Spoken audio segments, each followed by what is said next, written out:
Dória Neto, damos início aqui a mais um Lead Talks do LEAD, Grupo de Líderes Empresariais. Hoje o tema é muito bacana, estou muito feliz de estar aqui com esses craques. A gente está falando aqui, vai falar de saúde mental nas organizações. A hora é agora e os resultados são para sempre. Acho que é um tema que interessa a todos que nos assistem aqui hoje, até porque a saúde mental dos nossos colaboradores vai além de um escritório legal, né? Acho que é um assunto que vai muito mais longe do que apenas um ambiente. Aqui a gente vai poder debater um pouquinho, por mais que seja uma hora, a gente vai poder bater um papo com esses craques aqui e aprofundar um pouco nesse tema. Nossos convidados de hoje, claro, Luiz Fernando Furlan, chairman do LEAD, o Cláudio Lotenberg, presidente do LEAD Saúde, que nos ajuda aqui a conduzir o debate de hoje, o Rui Brandão, CEO da Zen Club. Zen Club é uma empresa de telemedicina para a saúde mental, uma empresa fantástica que eu sou admirador. A Isabela Camargo, que é jornalista, apresentadora, palestrante, escritora, que fala e aborda muito esse tema, conhece muito esse tema e gosta. E o Douglas Pereira, diretor de recursos humanos da Renault do Brasil, que também faz um trabalho fantástico lá dentro. Vou passar a vocês a dinâmica rapidamente do nosso encontro de hoje. Nós teremos as apresentações dos nossos convidados. Nós começamos com Cláudio Lotenberg, presidente do LEAD Saúde. Depois vamos com o Rui Brandão, Isabela Camargo e terminamos com o Douglas Pereira. Cada um vai falar 10 minutinhos na sua apresentação e depois vamos para um debate de novo com a moderação tanto do Cláudio quanto do Luiz Furlan e a participação de todos convidados aqui hoje. Eu peço para vocês e lembro, para engajarem, mande sua pergunta através da caixa de diálogo que tem embaixo do player, mande com seu nome, empresa e a sua pergunta que nós vamos direcionar aqui na hora do debate aos nossos convidados. Eu estou tentando ser rápido aqui para a gente ganhar tempo, então já vou passar a palavra ao Luiz Furlan, chairman do LEAD, para fazer a sua breve saudação, e ele, na sequência, já passa ao Cláudio Lotenberg, que faz sua saudação e já emenda a sua apresentação. Furlan, boa tarde, a palavra é sua. Boa tarde a todos, Isabela, Rui, Douglas e Cláudio, e a todos que estão participando desse evento. Em primeiro lugar, eu queria dizer que eu sou um aprendiz desse tema. Mas o que eu observo é que, neste momento que todo mundo está falando da pandemia, da saúde física das pessoas, né, passa um pouco ao largo essa questão da saúde mental, do impacto que o home office que ocorreu, né, nas pessoas, a falta de convivência, até a dificuldade de comunicação, porque só se vê pela tela ou pelo telefone, e, ao mesmo tempo, também todo esse contexto de desemprego que acaba fazendo com que a pessoa, mesmo não pegando Covid, ela tenha um problema mental grave, né, de baixo astral, e muitas vezes de depressão e tudo. E nas empresas, isso vale muito, porque pessoas que trabalham num conjunto, que são valorizadas e que, ao mesmo tempo, se sentem parte de uma equipe, normalmente têm uma produtividade muito maior e essa convivência acaba transmutando-se na própria sociedade, na sua casa, nos seus amigos. Então, eu espero hoje, como acho que a maioria de vocês que estão nos ouvindo, aprender com esses 4 craques que nós juntamos aqui hoje para debater esse tema. Bom, já passo então a você, Cláudio. Bom, vamos lá. Primeiro queria dizer do prazer de estar com um grupo de pessoas tão representativo e brilhante em relação ao papel que desempenham dentro da sociedade. Quero, então, portanto, dar boa tarde a vocês todos e talvez aprofundar alguma coisa sobre o tema que hoje nós iremos falar. Se existe uma certeza, é que nós vamos superar esse momento. Pode demorar um pouco mais ou um pouco menos, o processo de vacinação começa a ganhar celeridade no calendário internacional, o Brasil um pouco mais devagar, mas nós somos otimistas. O Brasil tem uma capacidade de vacinação que eu diria ela é absolutamente referência internacional dentro do seu Plano Nacional de Informação de Imunização. Nós temos quase 40 mil postos que poderiam ser rapidamente acionados e temos uma capacidade de imunizar, por exemplo, contra a influenza, quase 100 milhões de pessoas em 90 dias. E, portanto, o que nos falta é justamente ter a vacina ou os produtos farmacologicamente ativos, os IFAs, que produzem essas vacinas. E a gente, com certeza, conseguiria rapidamente rever esse quadro e trazer uma perspectiva, um prognóstico melhor para a sociedade. Mas a sociedade, essa nossa sociedade, ela não vive somente das questões que envolvem a pandemia. E nós sabemos que um ponto fundamental em relação às doenças dentro da sua epidemiologia é justamente a presença das doenças crônico-degenerativas, que são as mais prevalentes, as que mais representam o ônus para a sociedade e que precisam, na verdade, de um ponto de equilíbrio e de manutenção permanente. Fato é que até o episódio da pandemia, muito pouco se falava sobre as doenças mentais. E agora, com o evento da pandemia, logicamente, alguns aspectos até então latentes na percepção, porém tangíveis para aqueles que trabalham no quesito da saúde, começam a se manifestar, e particularmente dentro dos quadros de ansiedade e depressão. Esse tipo de manifestação tem sido chamada pela comunidade médico-científica como terceira e quarta ondas do episódio da pandemia. Certamente, quando falava-se sobre isso, ninguém imaginava que nós teríamos as formas mutantes e os recrudescimentos que nós estamos atravessando agora. Mas o fato é que existe hoje uma busca muito maior e os desdobramentos que a ansiedade e a depressão vêm trazendo. São quadros que muitas vezes até se mesclam no contexto do diagnóstico, mas nós começamos a perceber que talvez essa seja uma das maiores sequelas do quadro pandêmico. E quando alguém associa alguma desordem de natureza de saúde mental com as doenças crônico-degenerativas, evidentemente que a administração dessas doenças também se faz de forma muito mais difícil. O que eu quero dizer com isso? É muito mais fácil tratar de um paciente que tenha tido um infarto do que tratar de um paciente que tenha tido um infarto e que associa esse infarto a um quadro de depressão. Então, todo esse cenário ele vai repaginar a maneira como nós, profissionais de saúde, vamos tentar estabelecer os nossos sistemas de saúde e talvez fosse importante, dentro dessa visão, dizer que isso não é novo dentro do contexto da sociedade. Eu tive a oportunidade, Furlan também, como você, de ter um papel dentro da gestão pública na cidade aqui de São Paulo. E eu me recordo que uma das principais demandas naquele momento que eu fiz foi justamente da necessidade da criação de uma rede de proteção social que trabalhasse a droga que é mais facilmente acessível e que é o álcool. Ou seja, nós temos hoje, dentro da busca dos sistemas de emergência e urgência na cidade de São Paulo, muitos pacientes que procuram por alcoolismo, mesmo porque o álcool, é bom lembrar, para alguns passa a ser, inclusive, uma fonte de alimentação.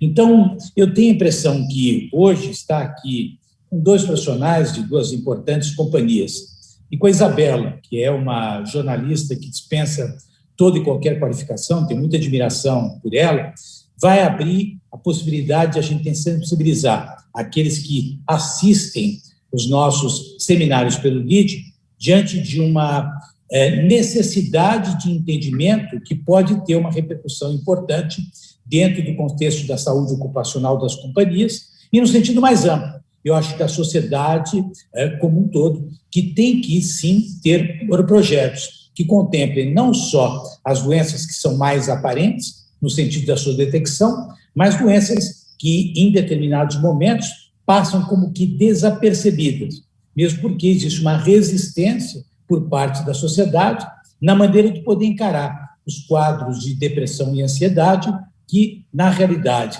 são as duas principais manifestações que a gente vai passar a observar agora com maior presença, maior frequência, logo após o cenário pandêmico. E com isso quero passar uma palavra para o Rui. Ele é o próximo palestrante e certamente vai trazer aqui no contexto ocupacional e corporativo uma abordagem muito rica. Muito obrigado. Muito obrigado, Cláudio. Muito obrigado a todos pelo convite. Furlan, Lid. Estou muito feliz de estar aqui com um grupo de líderes que buscam encontrar juntos, portanto, soluções para a sociedade. E o tema que a gente propôs debater aqui hoje, né, é uma oportunidade efetiva da gente falar de diferencial competitivo e de sustentabilidade do negócio. Não sei quem é que leu hoje, o Valor Econômico. Tinha lá uma matéria que dizia o seguinte: empresas que não investirem no bem-estar não serão competitivas. Né? E numa altura onde a gente fala bastante de consciência, ESG, pandemia, eu acho que esse tema realmente ganha um novo protagonismo. Tá? Eu sou médico, sou português, mas já estou no Brasil há quase uma década. E há 5 anos atrás, em 2016, fundei o Zen Club como a minha forma de criar um sistema de saúde emocional. Tá? Então, eu estava dentro do sistema de saúde, como ele é hoje, trilhando aí uma jornada de cirurgia vascular, quando eu próprio vivi na pele o que é ter um familiar muito próximo, no caso a minha mãe, ter um burnout e portanto, o síndrome de burnout é algo que se arrasta durante muito e muito tempo e tem um impacto não só no indivíduo, mas em todas as esferas, não é, onde esse indivíduo atua. Então, o Zen Club tem a missão de democratizar o acesso à saúde emocional, de forma a que as pessoas resolvam os seus problemas, né, se conheçam melhor e evoluam. E a gente já sabia, até num cenário pré-pandêmico, né, a Organização Mundial de Saúde já falava, portanto, que a depressão ia ser a doença mais incapacitante do mercado de trabalho em 2020. E a gente também já tinha pesquisas, por exemplo, há uma pesquisa da Gallup que fala que cerca de 85% da população ativa no mundo não está engajada com o seu trabalho. Então, se as pessoas não estão engajadas e se as pessoas estão adoecendo, certamente não estão sendo, portanto, as pessoas mais produtivas e gerando o máximo de output que muitos de nós aqui, empresários e líderes de negócio, gostaríamos. Né? O que a pandemia fez, na minha visão, ela fez com que uma tendência virasse realidade. E o assunto, que era um assunto tabu, passa a ser uma necessidade. E muitas organizações não estavam preparadas para isso. Eu acho que a gente ainda vivia num mundo onde trabalho, produtividade de escritório eram sinônimos.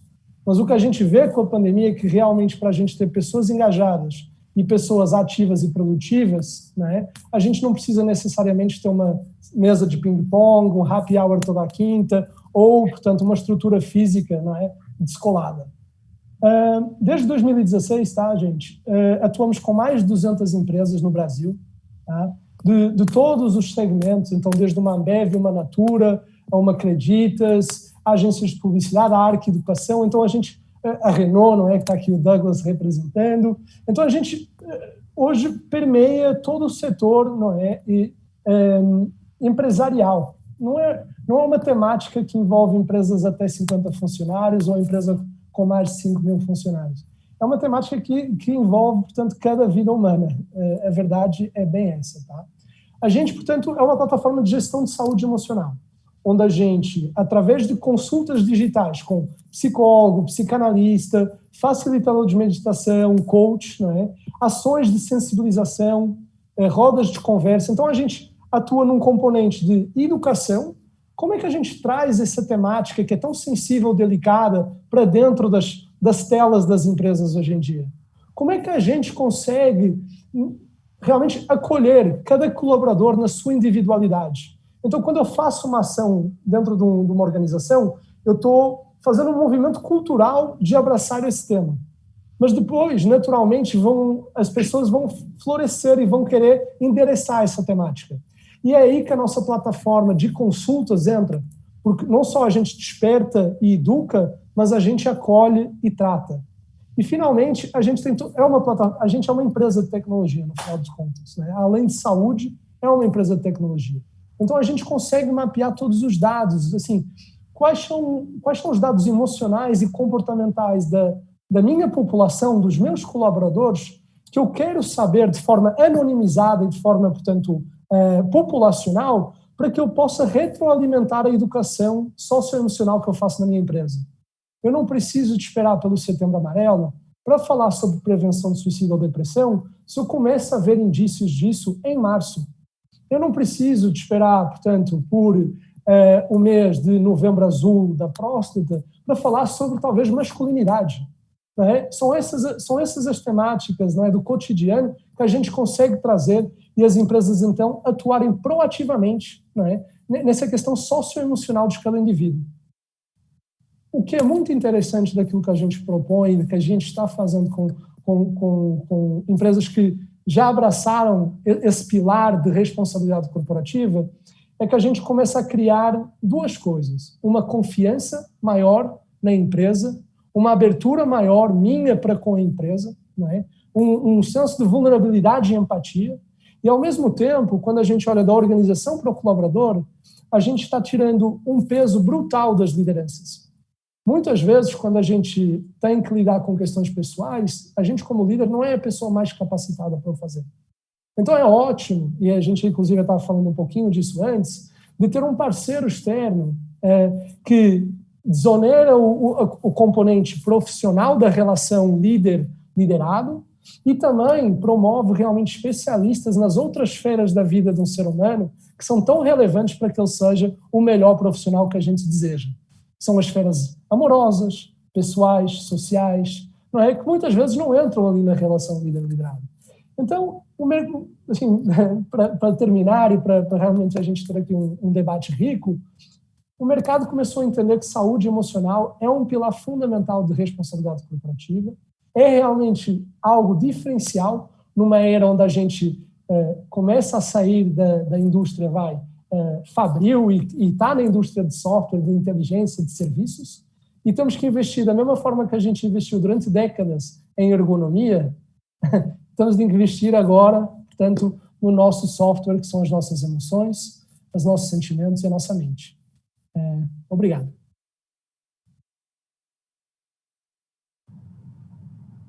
Obrigado, Rui. Cláudio, posso fazer a transição aqui ou você apresenta aqui a Isabela? Isabela vai ter uma disputa para quem vai apresentar essa brilhante jornalista, autora de livros e palestrante. Isabela, agora é com você, por favor. Obrigada, Cláudio. Boa noite a todos. Fico muito feliz em participar desse encontro com vocês, que nós estamos tendo um grande privilégio de simplificar o assunto de saúde mental. Nós podemos simplificar o assunto. Estávamos falando antes aqui do nosso ao vivo com o ministro Furlan, saúde mental é para quem? É para quem está vivo, é para quem está trabalhando, é para quem mantém o entusiasmo, para quem tem planos. Então, eu estou muito feliz em participar desse encontro com vocês. Eu sou jornalista, sou palestrante e vivi uma experiência com a síndrome de burnout. Como o Rui falou, ele viveu uma experiência perto dele, com uma pessoa que teve a síndrome de burnout, e eu só, então, endosso aqui. A síndrome de burnout, que é o esgotamento físico e mental pelo excesso de estresse e trabalho por longos períodos, hoje atinge, nós temos dois números, 20 milhões da USP e 30 milhões da ISMA-BR. Então, nós temos de 20 a 30 milhões de brasileiros com o diagnóstico da síndrome de burnout, mesmo sabendo que esse número é subnotificado. Mas, independentemente dos números, a síndrome de burnout afeta todas as áreas da vida. E quando eu falo todas as áreas, eu falo das áreas da vida da pessoa física e também da pessoa jurídica. Porque nós estamos falando de perda humana, perda de talento, perda financeira, perda de produtividade. Então, o que eu venho falando nos últimos tempos, depois da minha experiência, depois de ter pesquisado muito, ouvido mais de 4.000 pessoas, e hoje estou atuando nas empresas para prevenir não só a síndrome de burnout, mas outros problemas relacionados à saúde mental pelo excesso, pelos excessos, não só de trabalho, mas também de outros elementos. Produtividade sustentável. Hoje eu trago, então, aqui esse elemento para vocês. Nós queremos um mundo sustentável, nós queremos leis sustentáveis, nós queremos tudo sustentável. Mas será que a nossa produtividade é sustentável? Será que quando eu falo de saúde mental, eu estou falando só para as lideranças ou também eu estou falando com todos? Ou estou falando com todos menos liderança? Não, de novo. Então, saúde mental, simplificando, é para quem está vivo. E eu fico feliz em estar aqui junto com o Rui, porque eu comecei a trabalhar com o Zen Club no início do ano passado. Nós nem podíamos sonhar que viveríamos uma pandemia. Então, hoje eu trago no podcast do Zen Club histórias e conteúdos para contribuir para a saúde emocional e mental, né, de quem quiser, porque o autoconhecimento e a saúde mental é uma porta que se abre por dentro. Então, a empresa também pode fazer campanhas e mensagens diárias, mas a atitude, ela é muito individual para a prevenção e para o autocuidado. Eu poderia aqui, João, entrar em milhares de aspectos da saúde mental, mas eu serei breve para deixar tempo para a gente conversar, porque esse tema é riquíssimo, mas queria dizer que, além da depressão e da ansiedade, como o Cláudio já mencionou muito bem, nós estamos vivendo hoje uma epidemia de burnout, como o próprio ministro Furlan falou no início, e eu trago então aqui brevemente, toda mudança gera estresse, toda mudança gera mais mudanças, mais adaptações, mais estresse. Então, você soma home office, mas as crises nacionais que envolvem emprego, envolvem responsabilidades financeiras, mas a falta de estrutura de vários elementos que estão ao nosso redor, tudo isso contribui para o seu adoecimento. E quando a gente está falando de saúde mental, por que saúde mental? Porque estamos usando mais que parte do corpo, minha gente? Estamos usando mais a força física ou a nossa força intelectual, a nossa força mental? Então, é evidente que agora o assunto saúde mental entra pela porta da frente, não entra mais pela porta dos fundos, nas empresas, nas conversas. Então, nós precisamos, primeiro, considerar todos os elementos que nos fizeram chegar até aqui. Quando Getúlio Vargas criou o Ministério do Trabalho na década de 30, pensem como não foi difícil para as empresas colocarem os EPIs nas empresas. Hoje, nem se discute mais a utilização de equipamento de proteção individual dentro de um ambiente que pode ser inseguro. Então, nós estamos caminhando, vejo eu, por tudo que eu tenho percebido nas empresas, para esse mesmo caminho dos EPIs, né, a segurança física. Agora nós estamos falando sobre segurança mental. E aí eu venho sobre o produtividade sustentável. O modelo que eu estou vivendo, o modelo que eu estou atuando, ele é sustentável? Ótimo, vamos em frente. Mas se não, se eu estiver fazendo pesquisas, né, se eu já tiver o Zen Club comigo, eu já estou vendo dados, e aí dados me deixam com mais segurança, eu posso atuar em prevenção. Então, eu vou encerrar minha fala aqui, João, porque aí dá para a gente seguir aqui milhares de caminhos, passar a palavra para o Douglas, tá? Obrigada mais uma vez. Obrigado, Isabela. Bom, já fazendo, então, a transição aqui, vou passar a palavra ao Douglas Pereira. O Douglas, ele é diretor de RH da Renault do Brasil, e, de novo, como eu disse, faz um trabalho super bacana lá dentro da empresa, junto com a ajuda, claro, do Rui, com a Zen Club e da Isabela, que colabora com todo esse projeto, e vai poder falar um pouquinho, acho que na prática, né, Douglas, como que é isso lá dentro da Renault. A palavra é sua. Perfeito, João, muito obrigado, né? Boa noite a todas e todos, um prazer enorme poder participar desse bate-papo enriquecedor. Uma boa noite, ministro Furlan, doutor Cláudio, Isabela, Rui e todos que nos acompanham. Bom, eu vou trazer algumas reflexões, acho que nessa introdução, sobre a perspectiva empresarial. Sem dúvida, a saúde psicológica ele é um tema que não é de longe, não é de hoje, é um tema de longa data. A gente tem falado muito sobre isso, mas é claro que o tema se intensificou muito no contexto que a gente está vivendo de pandemia e com isolamento social.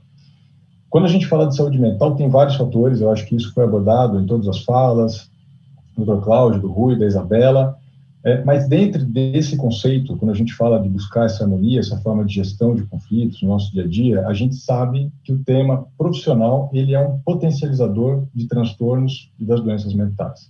Então, a gente fala muito de ansiedade, de estresse, de depressão, burnout, e a gente sabe que o trabalho impacta nisso, né? A gente, no dia a dia organizacional, empresarial, esse é um fator intenso, seja pelas demandas, pelo contexto econômico, os desafios de resultados, entregas.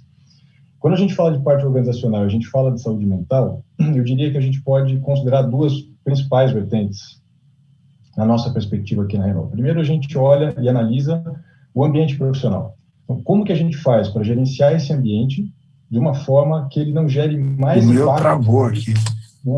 Que o aceitável. Oi, doutor Fernando, vocês me escutam?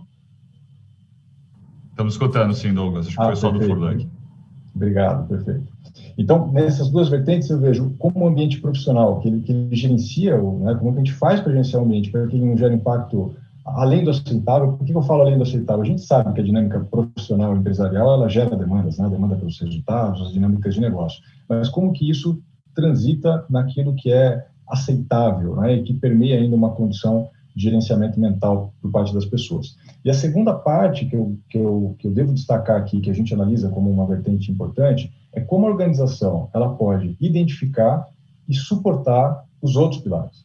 A gente sabe, né, somos seres humanos complexos, completos, e a gente sabe que muitas vezes as pessoas não estão bem por outros fatores, o aspecto financeiro, relacionamento, uma questão de doença. Então, como a gente pode, enquanto organização, estar próximo às pessoas, identificar, aportar e contribuir nesse contexto de vulnerabilidade que a gente pode, de fato, estar presentes.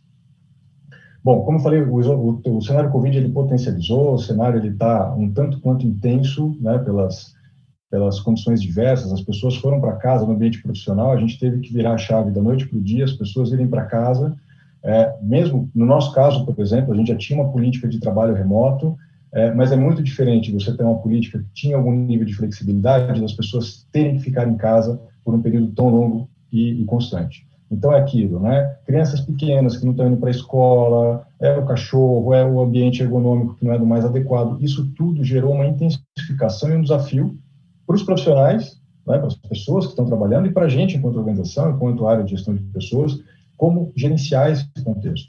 Né? E aí a gente tem trabalhado muito em inúmeras vertentes. A gente tem aquilo que a gente já vinha trabalhando, como eu falei, de longa data, e que são pontos, né, como um apoio ao serviço social, programas de dependência química, comitês onde a gente discute com os gestores o tema, a psicologia no trabalho, a gente tem uma psicóloga que atende no ambiente profissional, isso já há alguns anos, e a gente já vinha também há alguns anos fazendo um treinamento para gestores, mesmo de fábrica, sobre o tema de saúde mental, para que eles pudessem ajudar na identificação e encaminhamento dos casos. Então, eu diria que isso são questões que a gente já vinha trabalhando de longa data. A gente foi intensificar a abordagem sobre bem-estar. Então, desde 2019, a gente começou com um programa que a gente chama Bem-Estar Renault, onde a gente tem aí 8 eixos, né, que compõem isso. A gente tem, naturalmente, saúde, segurança, mas a gente traz flexibilidade, são os benefícios, como a gente apoia com questões da própria diversão e integração familiar, por entender que a gente precisa buscar essa saúde integral, quando a gente também fala de saúde mental.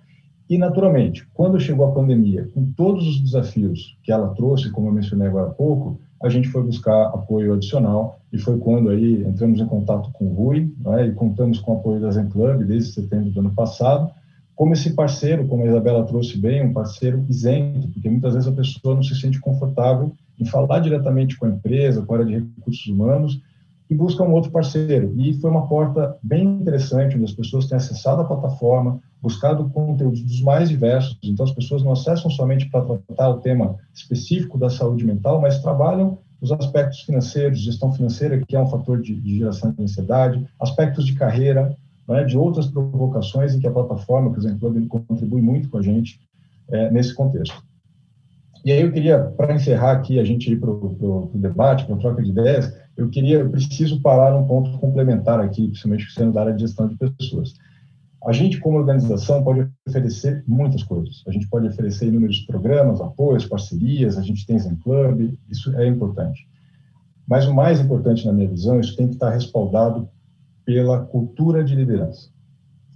Porque a essência dessa gestão de saúde mental, de um ambiente adequado, está numa liderança humanizada, uma liderança que exerce respeito com as pessoas, uma liderança que está conectada, consegue perceber como as pessoas estão, que no momento de distanciamento social, né, abre a câmera, interage com as pessoas para poder identificar, para poder conversar com as pessoas, criar esse ambiente de troca, de conexão, para que haja esse pessoal, está tudo bem, está intenso para todo mundo, conte conosco, né? Aqui há um canal de confiança. Então, a cultura de liderança, né, ela é algo fundamental que tem que ser trabalhado, a gente tem trabalhado muito intensamente nisso, porque para mim ela é o eixo para que toda essa roda que eu mencionei, que todas essas outras ferramentas disponíveis, elas funcionem de maneira integrada e a gente consiga promover, de fato, apoiar nas questões de saúde mental e de uma saúde integrada para as pessoas. Tá bom? Então, muito obrigado. Esses eram meus comentários iniciais. Vamos ouvir as perguntas aí, começar o nosso bate-papo. Muito bom, Douglas. Cláudio, com você, então. E depois eu quero fazer uma pergunta. Ok, vamos lá. Perguntas muitas, o tema é muito interessante, tá? Então, eu vou começar primeiro por você, Rui. Você acha que as empresas, elas passaram a ter a preocupação com saúde mental por conta da pandemia? Ou, no seu entendimento, isso já era um movimento observado há algum tempo e que agora, em função da pandemia, se intensificou? É claro que houve uma adoção exponencial com a pandemia, tá? Como o Douglas falou, a pandemia intensificou, e eu acho que intensificou duas questões aqui. A primeira é o consumo de serviços de saúde digitalmente. Então, toda a questão de um colaborador, uma pessoa física, consultar um médico, um psicólogo, um coach por telesaúde, digamos assim, telemedicina. A segunda foi a importância da esfera emocional no nosso contexto. Então, a gente está vivendo um cenário pandêmico, está todo mundo isolado socialmente, né, para preservar a saúde física. Mas a nossa saúde não é composta pela esfera física, emocional e social. Então, enquanto a gente está preservando o físico, não é, o nosso emocional foi completamente negligenciado, ou melhor, entrou muito mais no protagonismo. Cláudio, quando a gente olha para o mercado americano, tá, mesmo antes de uma pandemia em 2019, o investimento do segmento corporativo em soluções de saúde mental tinha crescido 10 vezes versus 2018. Acho que hoje em dia, praticamente nenhuma empresa americana não tem um benefício de saúde emocional nos Estados Unidos. Então, olhando para os Estados Unidos como um mercado mais maduro e como talvez um reflexo de para onde o Brasil vai, era um caminho natural que a pandemia acelerou. Isabela, qual a melhor forma das pessoas promoverem o equilíbrio para evitar problemas psicológicos? Uma vez que os trabalhos remotos, eles podem trazer até um acúmulo maior de tarefas e até mesmo horas a mais do que o próprio trabalho regular no escritório. O que você sugeriria para isso? Excelente pergunta. Quanto tempo nós temos, João? Nosso encontro digital vai até que horas? Vai até às 19 horas, então... Muito bom. Eu serei muito econômica aqui, tá? Mas é importante nós olharmos essa questão, Cláudio, ela diz respeito a todos nós. As últimas pesquisas têm mostrado que, na média, o brasileiro tem trabalhado 1h30 a mais, por dia. E nós sabemos que nem todos estão substituindo o horário de deslocamento de trânsito para o autocuidado, e sim trabalhando mais, justamente porque as crises financeiras ainda implicam no medo de parecer improdutivo. Então, o sujeito, ele é produtivo, ele está lá conectado das 8 da manhã às 8 da noite, e mesmo assim, ele não tem tempo de ir ao banheiro, ele não tem tempo de almoçar, ele está marcando uma reunião, né, colada na outra. Então, eu vejo assim, ó, cabecinhas fazendo assim, né, Douglas, Rui, enfim. Então, por isso que eu digo, isso todos nós estamos nos adaptando, porque é um novo modelo de trabalho para quem está em home office. Agora, poderia ser pior, para quem não tem emprego. Então, se eu tenho um emprego e eu estou sendo agora o gestor da minha nova rotina, eu preciso começar a criar as minhas regras de ouro. Se eu não trabalho numa Renault da vida, que já está colocando as regras de ouro, e outras empresas que eu tenho tido a oportunidade de ver de perto, que isso sim está já em curso, se eu não trabalho numa empresa com regras de ouro, eu preciso começar a criar as minhas próprias regras de ouro. Porque senão eu sempre vou terceirizar a responsabilidade da minha saúde.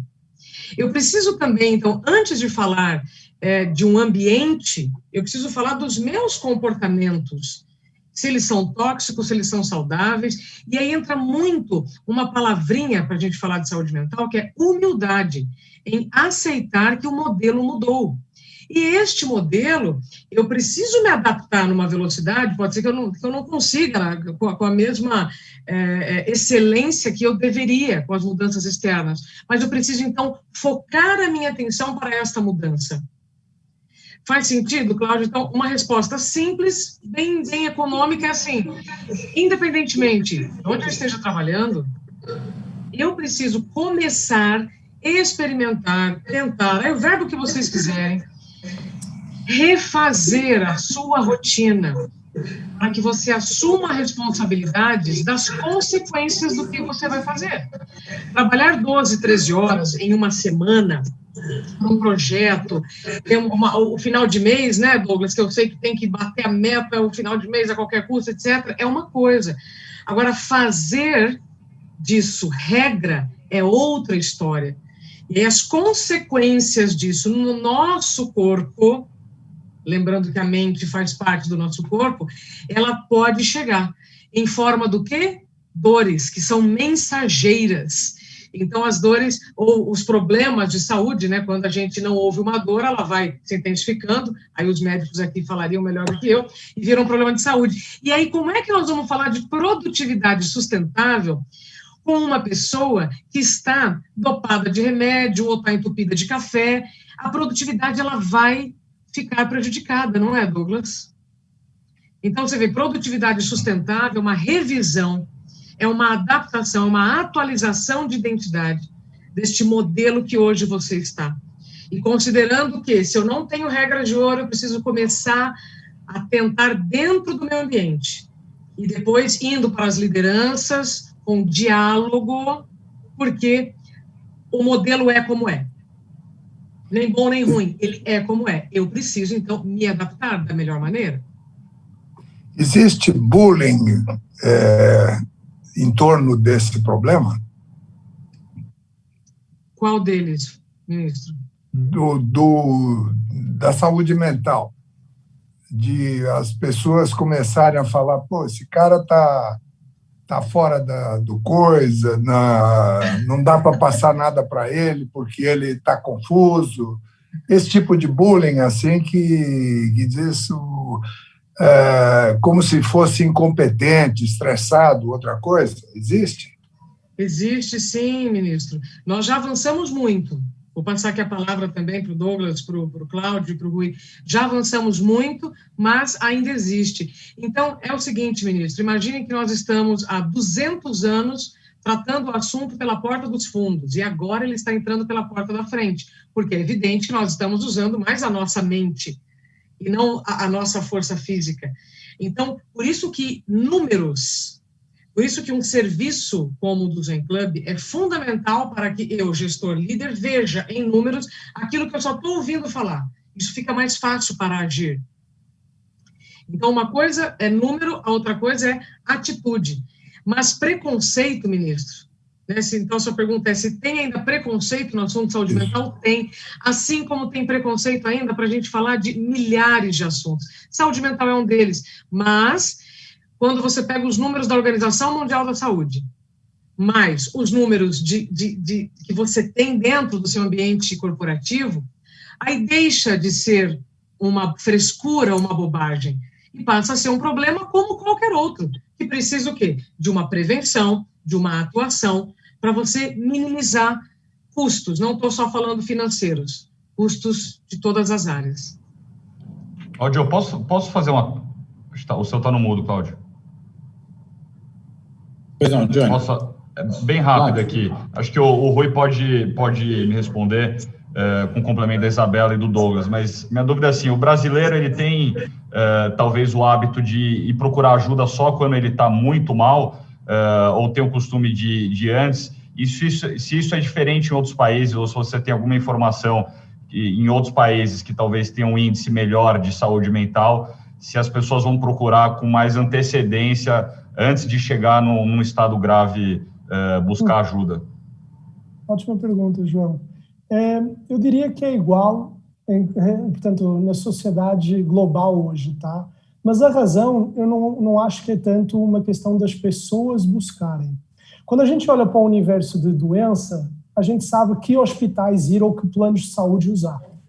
Quando a gente olha para uma questão de eu quero cultivar a minha saúde física, eu tenho inúmeras marcas de referência ou modalidades de referência onde eu posso ir sem ter que perguntar a ninguém. Eu posso ir numa Smart Fit, eu posso ir numa Reebok, eu posso fazer um CrossFit, eu posso fazer um yoga.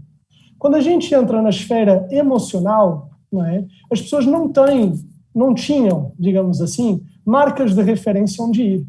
E então elas precisavam de superar um estigma, falar com alguém que lhes indicasse um profissional, depois tinham que se deslocar até um consultório, não gostariam do profissional que encontrariam. O que o Zen Club fez foi trazer toda essa experiência para o digital, onde você, do conforto da sua casa, do anonimato da sua existência, pode entrar num site, escrever lá ansiedade, escrever lá carreira, você vai encontrar especialistas no assunto e você vai poder marcar uma sessão no próprio dia, na própria hora. Então, quando você cria uma tão falada user experience voltada para o cliente, que somos nós, como todas as outras indústrias já criaram, não é? E a gente consegue pôr a pessoa no meio do ecossistema de saúde, que é o que a gente está tentando fazer, humildemente, a gente vê realmente as pessoas entrando nesse sistema. E só mais um dado, tá? Já que estamos a falar de dados. 70% dos clientes do Zen Club hoje nunca fizeram uma consulta de terapia presencial na vida.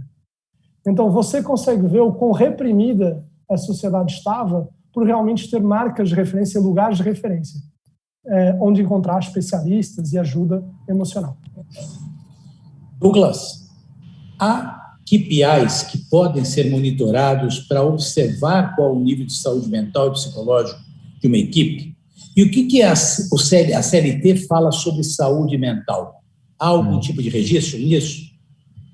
Muito bem, doutor Cláudio. Acho que tem alguns aspectos, né? A gente tem monitorado através de diferentes indicadores, seja pelos acessos, né? Seja por exemplo, pela nossa área de saúde, que monitora os CIDs, né? A classificação daquilo que foi apontado, e a gente consegue identificar se está atrelado com temas de saúde e transtorno mental, e a gente possa atuar proativamente. Então, por exemplo, é uma prática nossa, né? Quando a gente identifica alguma coisa relacionada a isso, nosso time de psicólogos faz contato proativo para que a gente possa apoiar. Então, monitorar esse tipo de indicador, né? Hoje, os nossos sistemas são integrados, planos de saúde, então, isso é uma boa indicação. Eu acho que monitorar os nossos canais, quanto mais robusto isso for colocado na organização, canais de denúncia no sentido de assédio, outras questões que a gente possa atuar e trabalhar.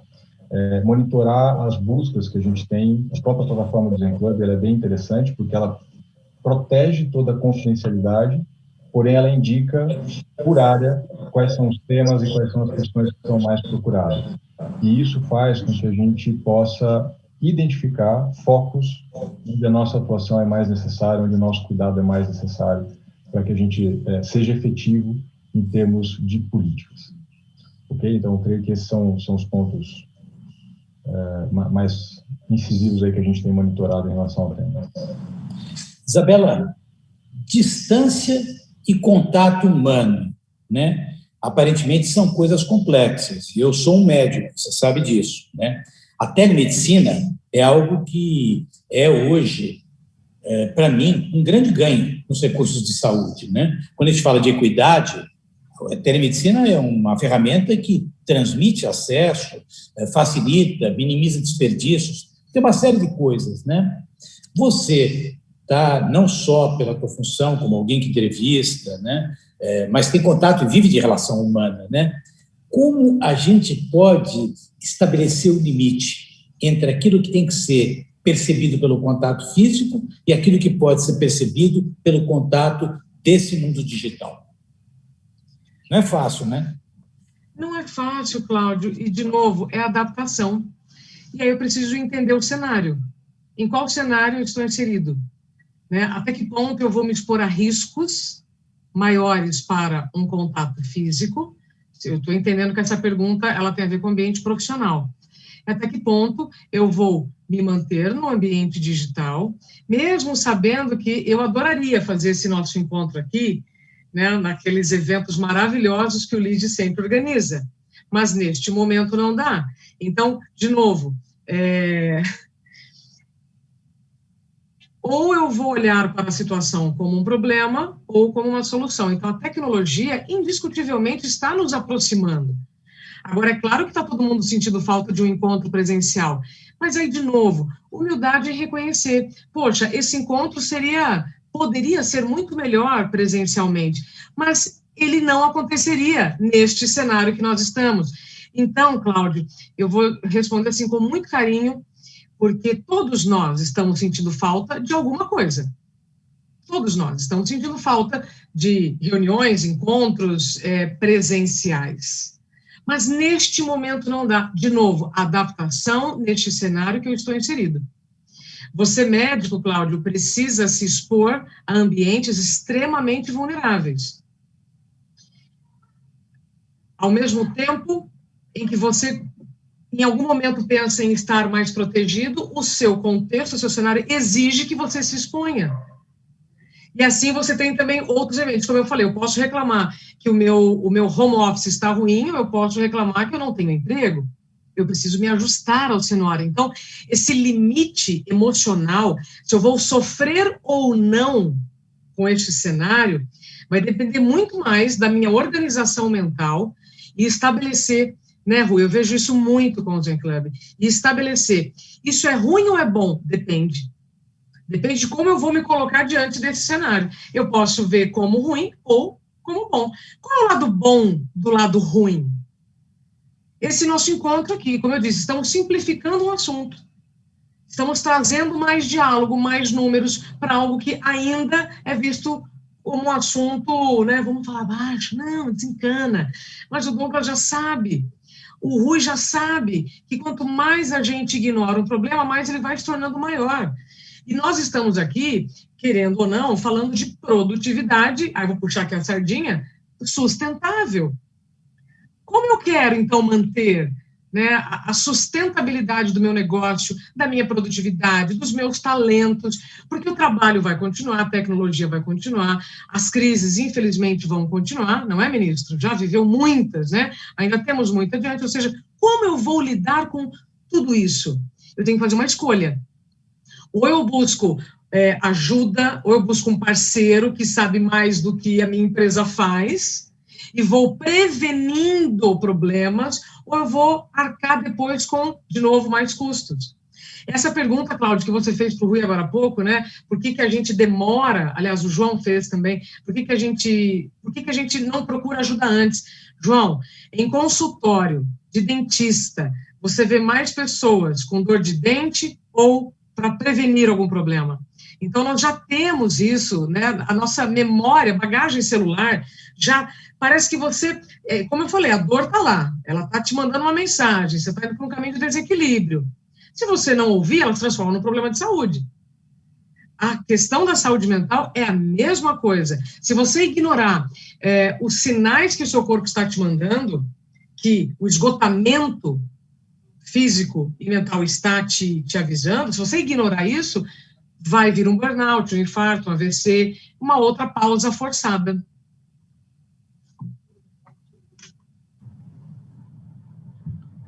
Tá no mudo, Cláudio. Queria aproveitar, Rui, ver uma pergunta da Grace de Mello, né? E ela fala o seguinte, quer dizer, como conciliar a cobrança por resultados constantes e com a necessidade de cuidar do indivíduo? Será que tem muito marketing em torno do assunto e poucas empresas realmente preocupadas com a saúde de seus colaboradores? Ou você acha que existe, de fato, um compromisso hoje no mundo corporativo? Acho que cada vez mais existe. A gente já falou aqui um pouco de como a gente está, portanto, passando de uma geração, talvez, e e numa sociedade empresarial e profissional de controle para uma de contexto, né? Quando a gente lidera por contexto, a gente dá o máximo de insumo às pessoas para que elas possam ser criativas, inovadoras. Ou seja, eu como líder eu tenho que dar a visão, o sonho, para onde é que a gente vai?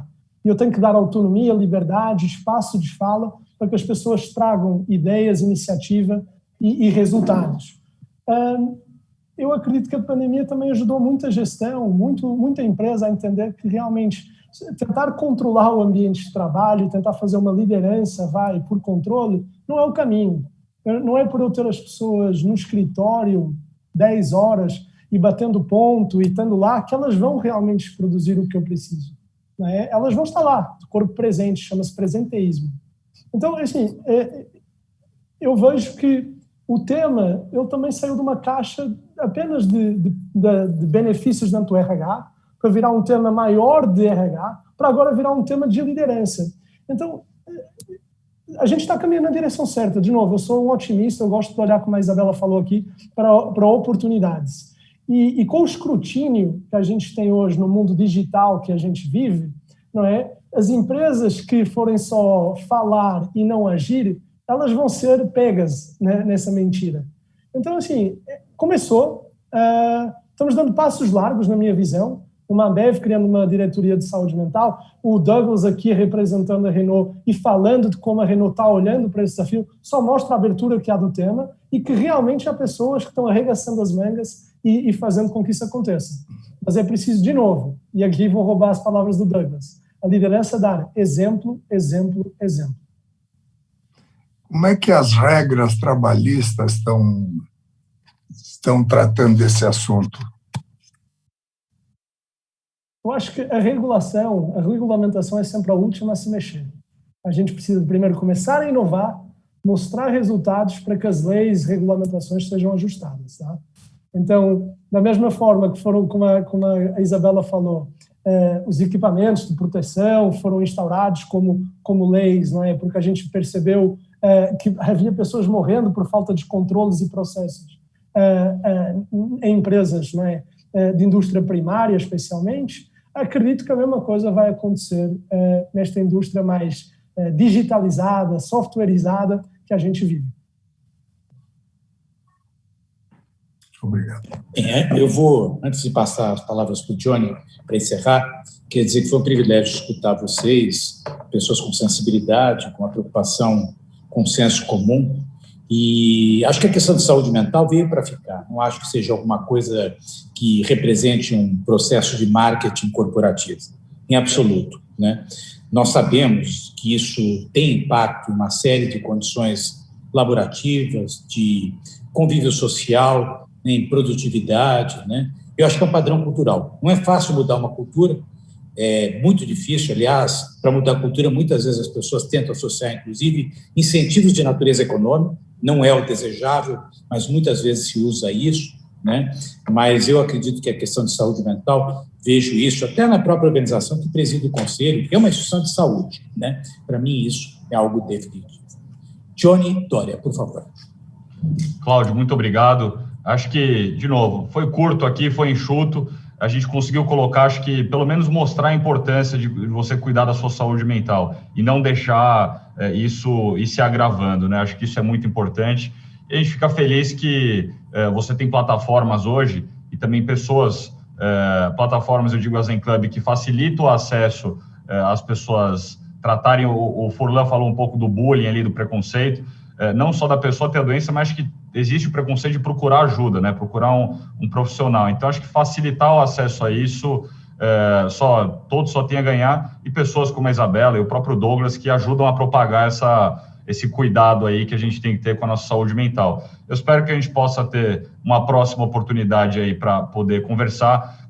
Aos que assistiram, bastante gente aqui, obrigado por mandar mensagem. Eu sugiro que vão conhecer aí tanto o trabalho da Zen Club, da Isabela, do Douglas, para vocês aprofundarem um pouco mais. Eu tenho certeza, como a gente está falando tanto de ESG, tanto de saúde, esse assunto vai voltar aqui para a gente conversar e poder aprofundar um pouco. Então, agradecer de novo a Isabela, o Rui e o Douglas pela participação. Cláudio, muito obrigado, você, como presidente do Líder de Saúde aqui, nos ajudando na condução, sempre brilhante. Nosso ministro Chairman Furlan, aqui sempre presente conosco, sempre aprendendo junto comigo, né, Furlan?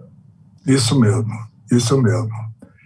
O Johnny fez curso como é que era com aquele coreano para fazer...